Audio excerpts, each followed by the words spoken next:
রাজ্যে চলছে এসআইআর, আর কয়েকটা মাস পরেই রয়েছে বিধানসভা নির্বাচন। তার আগে রাজ্যের দিকে দিকে বোমা অস্ত্র উদ্ধারের ঘটনা ঘটছে। আর এই ঘটনা যদিও নতুন কিছু নয়, রাজ্যের প্রায় রোজই একাধিক জায়গা থেকে এই বোমা আগ্নেয় অস্ত্র উদ্ধারের ঘটনা ঘটছে, আর তাতে করেই রীতিমতো চাঞ্চল্য ছড়াচ্ছে। আর বিশেষ করে বীরভূম, মুর্শিদাবাদ, মালদা, এগুলো তো রীতিমতো বোমা অস্ত্রের আতুর ঘর হয়ে গিয়েছে। ভোটের দামামা বাজার আগেই বোমার দামামা শুরু। 26-এর বিধানসভা নির্বাচনের আগে রাজ্যের দিকে দিকে আগ্নেয় অস্ত্র উদ্ধারের ঘটনা ঘটছে। আর এই অস্ত্রশস্ত্র সবই নাকি আসছে বাইরের রাজ্য থেকে। ভোটের আগে ফের বোমা উদ্ধার।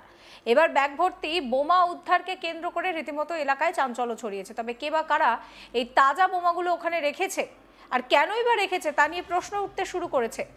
26-এর ভোটের আগে কি রাজ্যে অশান্তির ডামাডোল? ঘটনাটি ঘটেছে হাওড়ার বাঁকড়ায়।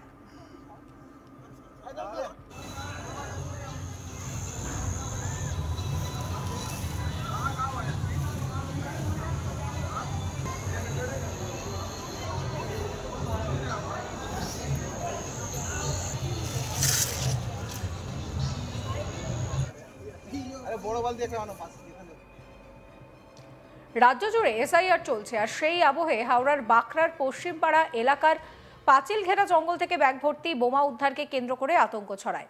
আর এই খবর এলাকায় ছড়িয়ে পড়তেই আতঙ্ক ছড়িয়ে পড়ে। গ্রামবাসীরা বলছেন যে ঘটনার পর থেকে তারা রীতিমতো আতঙ্কে রয়েছেন। স্থানীয় বাসিন্দা শেখ আব্দুল সালাম কি বলছেন শোনাবো।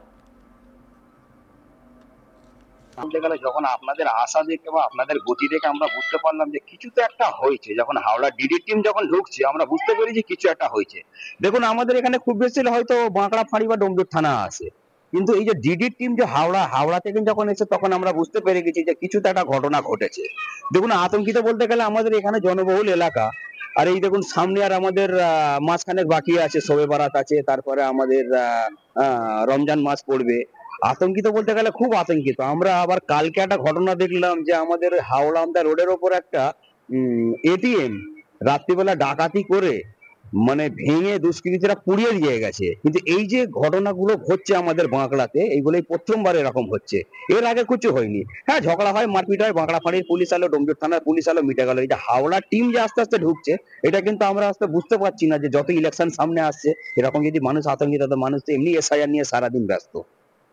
এটাই আমরা খুব আতঙ্কিত। কিন্তু এই নিয়ে আমার কালিগ হিমাদ্রি একটি রিপোর্ট দিয়েছেন, সেই রিপোর্ট রইল আপনাদের জন্য। হাওড়া বাঁকড়ায় উদ্ধার হয় ব্যাগ ভর্তি বোমা। কী কারণে এই বোমা সেটা কিন্তু খতিয়ে দেখছে পুলিশ। ঘটনাস্থলে পুলিশ গিয়ে সেই বোমা উদ্ধার করে রাত্রিবেলা, এবং সেই বোমা যখন উদ্ধার করে এবং বোমা পাওয়া যায় বাঁকড়া পশ্চিম পাড়ার একটি পাঁচিল ঘেরা জঙ্গল ছিল তার মধ্যে থেকে, এবং সেই বোমাগুলি ছিল একটি নতুন ব্যাগের মধ্যে। কেন রাখা হয়েছে, কী জন্য রাখা হয়েছে সেটার খবর কিন্তু পেয়েছিল ডিডি। হাওড়ার ডিডি সেটা খবর পেয়ে বাঁকড়া ফাঁড়িকে সঙ্গে নিয়ে তারা যায় বাঁকড়ায় ওই অঞ্চলে, এবং সেখান থেকে বোমা উদ্ধার করে নিয়ে আসে। এলাকার মানুষ কিন্তু খবর দেখে আতঙ্কিত, কারণ তারা যখন দেখেছে ডিডির পুলিশরা এসছে এলাকায়, এবং এই ডিডির পুলিশরা আসাতে তাদের সন্দেহ হয় একটা কোনো বড় ঘটনা ঘটতে চলেছে বাঁকড়াতে। এটা কি কারণে এখানে মজুত করা হয়েছিল, পরবর্তী সময় কি বড় ঘটনা ঘটতে চলেছে সেটাই এখন দেখার। সেটা নিয়ে এখন পুলিশ তদন্তে নেমেছে। বাঁকড়া ফাঁড়ি ও ডিডি দুজনে মিলেই এখন তদন্ত শুরু করেছে। এছাড়া ডোমজুর থানাও রয়েছে, কারণ ডোমজুর থানা আন্ডারই বাঁকড়া ফাঁড়ি। এই তিনটে থানা মিলে এখন তদন্ত চালাচ্ছে যে কারা এইভাবে বোম মজুত করে রাখছিল, কি কারণ, এবং পরবর্তী সময় কি ঘটনা ঘটতে চলেছে সেটাও খতিয়ে দেখছে পুলিশ। আরও জানিয়েছে, পুলিশ সূত্রে জানা যাচ্ছে যে এটা বড়সড় কোনো ঘটনা ঘটানোর একটা সম্ভাবনা ছিল, যে কারণে এটা হচ্ছিল। তবে বাঁকড়াতে যেটা দেখা যাচ্ছে রাজনীতি কিন্তু তুঙ্গে। এখানে গোষ্ঠীদ্বন্দ্ব যেমন রয়েছে তেমনি আইএসএফের দাপটও রয়েছে। গোষ্ঠীদ্বন্দ্বের সঙ্গে সঙ্গে আইএসএফের দাপট দুটো মিলে কিন্তু একটা রাজনৈতিক বড় তরজা চলছে। এখানে কখন যে কি হয়, কিভাবে, কার সঙ্গে কে কার ওপর আক্রমণ করবে সেটা কেউ কিন্তু এখানে বুঝতে পারে না। এই বাঁকড়া অঞ্চলটা মুসলিম বেল্ট, এবং এই মুসলিম বেল্ট হওয়াতে মানুষের মনের মধ্যে কি রয়েছে সেটাও পুলিশ ঠিক করে বুঝতে পারছে না। এখন রাজনৈতিক পরিস্থিতি এমন একটা জায়গায় দাঁড়িয়ে রয়েছে যেখানে কল্যাণ ঘোষ ও রাজীব ব্যানার্জি এই দুই নেতাকে নিয়ে বেশ কিছু মানুষ উন্মাদনায় মেতে রয়েছে। কে কখন কি করে বসবে সেটা কিন্তু সত্যি কেউ বুঝতে পারছে না। আর তার সঙ্গে রয়েছে আইএসএফেরও কিছু মানুষ এখানে নিজেদের ঘাঁটি গেড়ে রয়েছে এবং বহু দীর্ঘ দিন ধরে এই ঘটনা ঘটে চলেছে। কিছুদিন আগেই এখানে হরিয়ানার গ্যাং এসে বাঁকড়ার দাসপাড়া অঞ্চল থেকে একটি এটিএমকে লুট করে এবং সেটাকে আগুন ধরিয়ে দেয়। এটাও একটা ঘটনা যে এই ধরনের দুষ্কৃতিজনক ঘটনা বাঁকড়াতে দিনের পর দিন হয়ে যাচ্ছে, কিন্তু পুলিশ প্রশাসন সেইভাবে এই ঘটনা কেন হচ্ছে, কারা করছে সেটা বুঝে উঠতে পারছে না। তাই কাউকে এখনও পর্যন্ত আটক বা অ্যারেস্ট করতে পারেনি ওই এটিএম লুটের ঘটনাতে।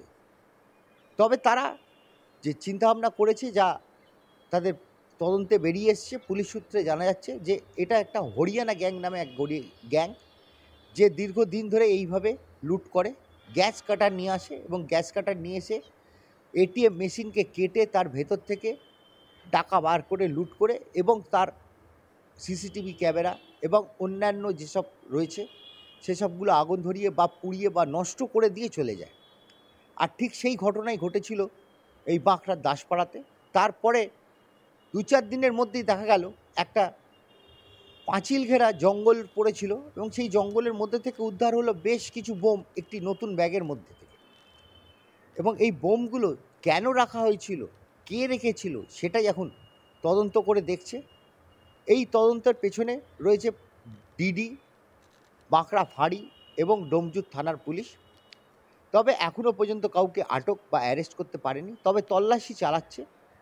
এখন দেখার একটাই প্রশ্ন যে কবে এই তদন্ত ঠিকঠাক জায়গায় পৌঁছয় এবং মানুষ যারা এই ঘটনা ঘটানোর চেষ্টা করেছিল তারা কবে এর মধ্যে ধরা পড়ে, সেটাই এখন দেখার। বাঁকড়ার মানুষ কিন্তু আতঙ্কিত হয়ে রয়েছে। তারা ক্যামেরার সামনে মুখ খুলতে চাইছে না, তারা বলতে চাইছে না যে কেন ঘটনা ঘটেছে, কে ঘটিয়েছে বা কী হয়ে গেছে। এই ধরনের ঘটনা কিন্তু তারা মুখ খুলতে চাইছে না, ক্যামেরার সামনে তো একদমই নয়। ক্যামেরা ছাড়া তাকে জানতে গেলে, তাদেরকে জিজ্ঞেস করলে তারা বলতে চাইছে যে এর মধ্যে রাজনৈতিক বড় রকম ঘটনা ঘটতে পারে, সেটার জন্যই হয়তো এই ধরনের বোম সংগ্রহ করে রাখা হয়েছিল এবং পরবর্তী সময় সেটা বড় ধরনের ঘটনা ঘটতে পারত, সেটার জন্যই আজকে এই অবস্থা।